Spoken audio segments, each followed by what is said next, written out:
നടി കാവ്യ മാധവന്റെ അച്ഛൻ പി മാധവന്റെ മരണം അപ്രതീക്ഷിതമായാണ് സംഭവിച്ചത്. ഒരു ആരോഗ്യ പ്രശ്നങ്ങളും ഇല്ലായിരുന്ന അദ്ദേഹത്തിന് പെട്ടെന്ന് ഹൃദയാഘാതം സംഭവിക്കുകയായിരുന്നു. ഇന്നലെ അർദ്ധരാത്രിയിലായിരുന്നു സംഭവം. രാത്രി തന്നെ കാവ്യ ദിലീപിനെ വിവരമറിയിക്കുകയും ചെയ്തിരുന്നു. സംഭവം അറിഞ്ഞതിന് പിന്നാലെ മീനാക്ഷിയെയും കൂട്ടി ദിലീപ് ചെന്നൈയിലേക്ക് തിരിച്ചിരുന്നു. ഫ്ലൈറ്റിലാണ് രണ്ടുപേരും ചെന്നൈയിലെത്തിയത്. മഹാലക്ഷ്മിയുടെ അപ്പൂപ്പനെ മോർച്ചറിയിലേക്ക് മാറ്റുന്നതിന് മുൻപാണ് മീനാക്ഷി കാണുന്നത്. അദ്ദേഹത്തിന്റെ അരികെ നിന്ന് ദിലീപിനെ കെട്ടിപ്പിടിച്ച് കരയുകയാണ് മീനാക്ഷി ചെയ്തത്. സങ്കടം സഹിക്കവയ്യാതെയാണ് മീനാക്ഷി വിങ്ങിപ്പൊട്ടിയത്.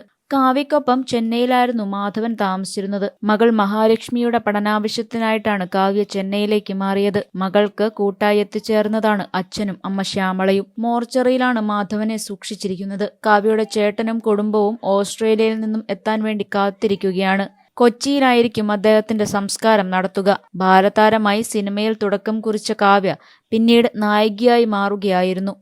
ചന്ദ്രനുദിക്കുന്ന ദിക്കിൽ എന്ന ചിത്രത്തിലൂടെ നായികയായി അരങ്ങേറ്റം കുറിച്ച് പിന്നീട് മലയാള സിനിമയിലെ തിരക്കേറിയ നടിയായി മാറി. പിന്നീട് പല വിവാദങ്ങളും ഉണ്ടായിരുന്നു. ലോകം മുഴുവൻ എതിർത്തപ്പോഴും കുറ്റപ്പെടുത്തിയപ്പോഴും കാവ്യയ്ക്ക് കരുത്തായി ഒപ്പം നിന്നത് അച്ഛനായിരുന്നുവെന്നതാണ് വസ്തുത.